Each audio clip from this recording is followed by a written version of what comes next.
Diceritakan setelah Qin Chen berhasil dalam pembuatan ketiga jenis pil itu, ia pun melanjutkan dengan memurnikan ketiga pil secara bersamaan. Hal itu pun membuat Shoya terkejut, mengingat cara memurnikan yang dilakukan oleh Qin Chen sangatlah sulit. Kemudian, Qin Chen pun meminjam tempat latihan Shoya untuk menguji efek dari pil yang telah ia buat.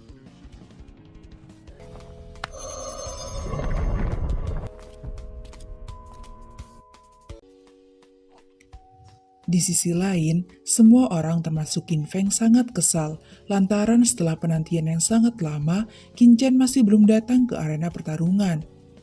Karena itu, beberapa orang pun diperintahkan untuk menjemput Qin Chen di rumahnya. Namun kedatangan mereka dihalangi oleh Komandan Zoli dan para pasukan.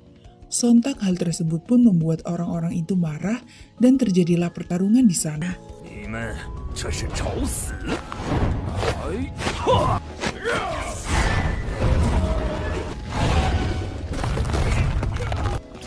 Akan tetapi, mereka akhirnya mengurungkan niat dan meminta maaf kepada Zuli setelah mengetahui bahwa ia telah sembuh dan berhasil menerobos ranah surgawi. Lalu Zuli pun berkata bahwa kedatangan mereka sia-sia saja, karena saat ini Qin Chen tidak ada di tempat itu dan telah meninggalkan rumah sejak tadi pagi. Setelah mendengar kabar tersebut, beberapa orang pun memutuskan untuk pergi meninggalkan arena pertarungan.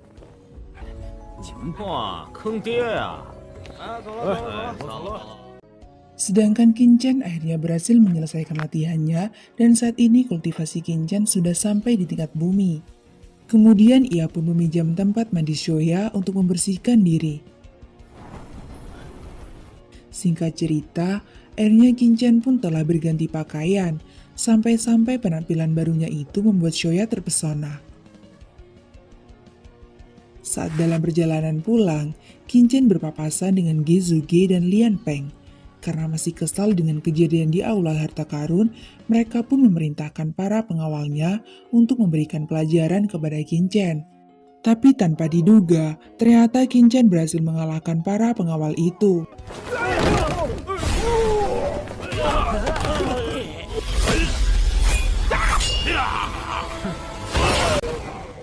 Menyadari bahwa mereka telah kalah, Ge Zuge dan Lian Peng pun memutuskan untuk melarikan diri. Alhasil, Qin Chen lalu menggunakan bloodline-nya untuk menarik mereka kembali ke hadapannya. Setelah itu, Qin Chen meminta mereka berdua untuk membayar masing-masing 5 juta jika ingin dibebaskan. Dan dengan sangat terpaksa, akhirnya mereka pun menuruti keinginan Qin Chen.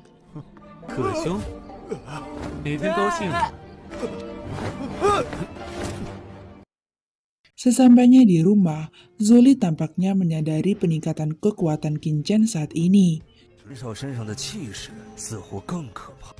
Sedangkan Lady Zhou sangat kesal karena Qin Chen tidak menerima tantangan dari Qin Feng. Keesokan harinya, seorang wakil komandan pengawal kerajaan bernama Gang Li datang ke rumah Qin Chen untuk menjemputnya pergi ke kolam roh darah atas perintah dari Raja Lingwu. Di sana, ia sedikit bingung melihat Zoli menaruh rasa hormat kepada seorang anak kecil.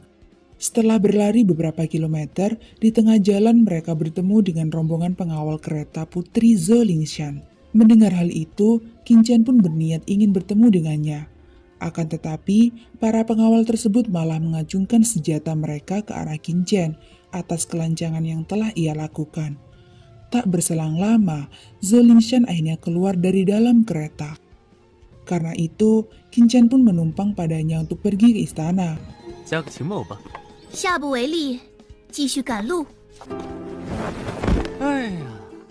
Dalam perjalanan tersebut, benih-benih cinta di antara mereka berdua pun mulai tumbuh. Sinch berpindah.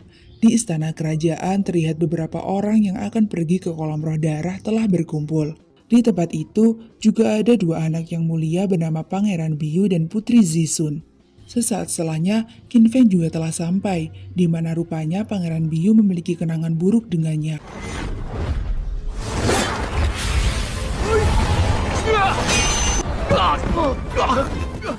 Di sana, Qin Feng berkata mengapa akademi mengirim murid-murid sampah ini pergi bersama dengannya. Sontak hal itu membuat Wang Qinming marah dan ingin bertarung dengannya.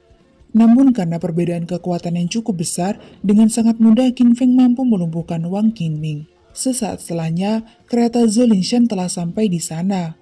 Melihat hal itu, Zishu pun ingin segera menjemputnya, akan tetapi ia terkejut setelah melihat ada seorang pria yang keluar dari kereta tersebut. Sontak ia pun marah dan melayangkan serangan ke arah Qin Chen. Tak lama kemudian, Zhou Linshan akhirnya keluar dan melindungi Qin Chen.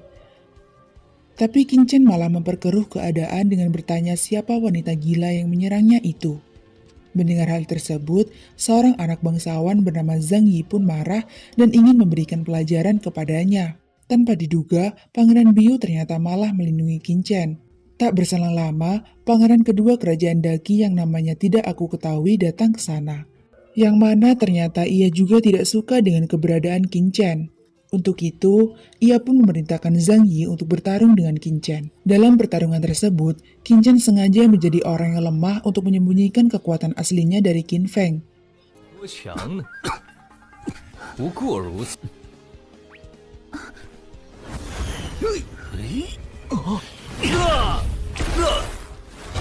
Kemudian, Qin Feng bermaksud untuk menantang Qin Chen, akan tetapi Qin Chen malah menghindar dan mengabaikannya. Sontak Qin Feng pun sangat marah dan ingin menyerang Qin Chen. Beruntung Yang Mulia akhirnya datang dan membuat Qin Feng mengurungkan niatnya.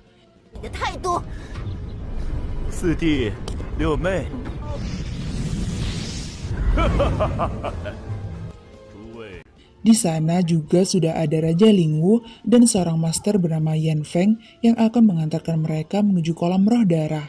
Dengan menggunakan binatang elang biru cakar darah bernama Shouking, mereka pun pergi meninggalkan istana.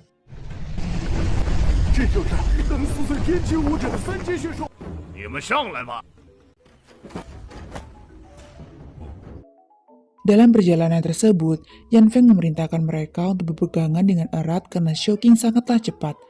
Tapi Qin Chen malah dengan santai rebahan di atas binatang itu. Melihat hal itu, Zhang Yi pun memukul punggung Shouking dengan bermaksud untuk menjatuhkan Qin Chen. Namun ternyata usahanya itu tidak berhasil. Sontak Yan Feng pun marah dan bertanya siapa yang telah menyerang Shouking. Karena itu, Qin Chen pun mengatakan bahwa Zhang Yi adalah pelakunya. Untuk membuktikannya, Qin Chen akan berkomunikasi dengan binatang itu dan menyuruhnya untuk menjatuhkan orang yang telah memukulnya.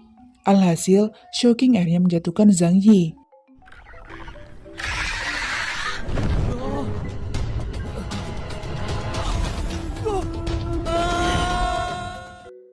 Yan Feng pun semakin terkejut setelah Qin Chen ternyata berhasil memerintahkan binatang itu untuk menyelamatkan Zhang Yi.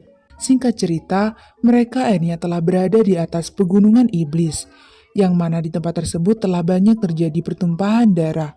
Sesaat kemudian, mereka dikejutkan dengan sekumpulan binatang buas yang menyerang. Tapi untungnya, dengan mudah Raja Lingwu dan Master Yan Feng berhasil membunuh binatang-binatang tersebut.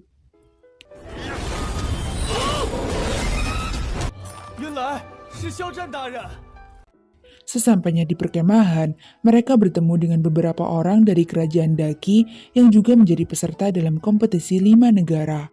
Namun karena mereka hanya rakyat biasa, kuota untuk masuk ke dalam kolam roh darah hanya diberikan untuk para peserta dari kerajaan. Untuk itu, Lingwu akan memberikan kuota tersebut kepada orang-orang itu jika mereka berhasil mengalahkan para peserta dari kerajaan. Hal tersebut pun membuat mereka sangat senang, kemudian seorang bernama Zhou Qing pun maju dan menantang Wang Qingming. Dalam pertarungan tersebut, ternyata dengan sangat mudah Wang Qingming mampu mengalahkannya.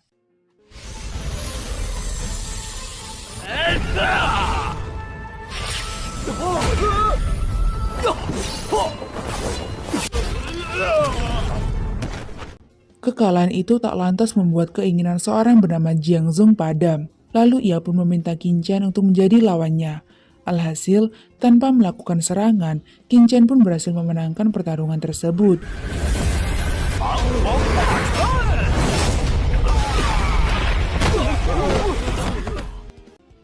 Melihat hal itu, Raja Lingwu pun sedikit ragu terhadap kemampuan mereka, mengingat kompetisi ini sangatlah berbahaya. Bahkan di kompetisi sebelumnya, saat kerajaan Daqi mengirimkan 116 pesertanya, hanya 19 peserta yang berhasil keluar dengan selamat. Setelah itu, Raja Lingwu pun membawa mereka untuk beristirahat di dalam tendanya masing-masing. 睡觉都爆炸，真是个盗痴。 Malam harinya, Qin Chen yang terbangun dari tidur melihat bahwa Wang Qinmin sedang berlatih. Akan tetapi, Qin Chen mengatakan bahwa jika Wang Qinmin terus berlatih dengan cara seperti itu, bukan kekuatan yang ia dapat melainkan kerusakan pada meridiannya. Karena itu, Wang Qinmin pun meminta pada Ye Chen untuk menolongnya. Alhasil, dengan menggunakan artefak Divine Needle, Qin Chen pun berhasil membuka kembali meridian dalam tubuh Wang Qinmin. 好快！拔刀速度至少快了50%。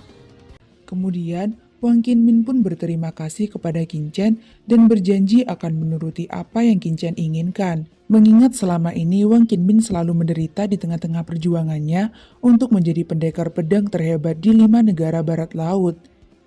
Keesokan harinya, terlihat beberapa peserta dari kerajaan Wei yang salah satunya bernama Xiao Bei mendatangi perkemahan mereka untuk mencari masalah. Melihat hal itu, Jiang Zhou pun maju untuk menghajarnya, akan tetapi ternyata ia berhasil dikalahkan. Keributan tersebut pun memancing Pangeran Biyu dan beberapa orang untuk datang ke sana. Mengetahui bahwa pangeran kerajaan Daqi juga ikut berpartisipasi, Xiao Bei pun menantangnya untuk bertarung di tempat itu. Di sisi lain, ternyata beberapa murid dari salah satu sekte teratas wilayah barat laut bernama Faksi Goshan juga sedang melihat mereka. Sedangkan Pangeran Biyu pada akhirnya berhasil memenangkan pertarungan tersebut.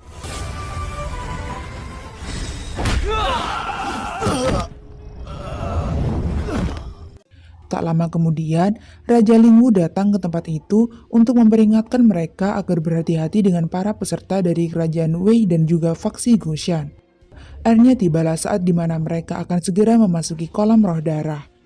Mereka juga bertemu dengan peserta dari kerajaan Wei dan para murid dari Faksi Goshan yang ternyata telah beraliansi. Sekedar informasi, jadi di wilayah barat laut ini memiliki 5 peringkat kekuatan tempur terhebat, yang mana kerajaan Daqi dan Wei menempati posisi pertama, disusul kerajaan Zhou dan Song, dan juga ada 2 sekte besar yakni sekte Lin Tian dan Faksi Goshan. Akan tetapi, sebelum masuk ke dalam kolam tersebut, Raja Lingwu memperingatkan mereka untuk segera keluar jika tubuh mereka tidak bisa menahan energi spiritual yang ada di sana. Setelah berhasil masuk, Qin Chen pun terus menjelajahi tempat tersebut dan mencari sumber energi spiritual yang paling besar.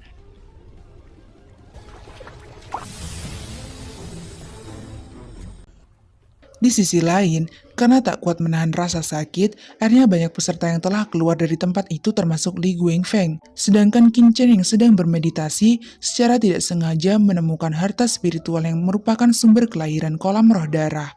Untuk itu, ia pun mencoba keberuntungannya dan mencari harta spiritual lagi.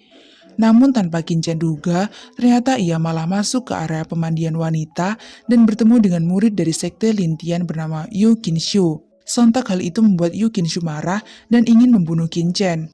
Alhasil Qin Chen pun kabur untuk menghindari pertarungan. Di sana, Qin Chen akhirnya bertemu dengan Zhou Lingshan. Karena itu, Qin Chen lalu meminta tolong kepada Zhou Lingshan untuk melindunginya. 你怎么呆呆的，李友然？刚才有没有看到什么外人路过？莫名其妙。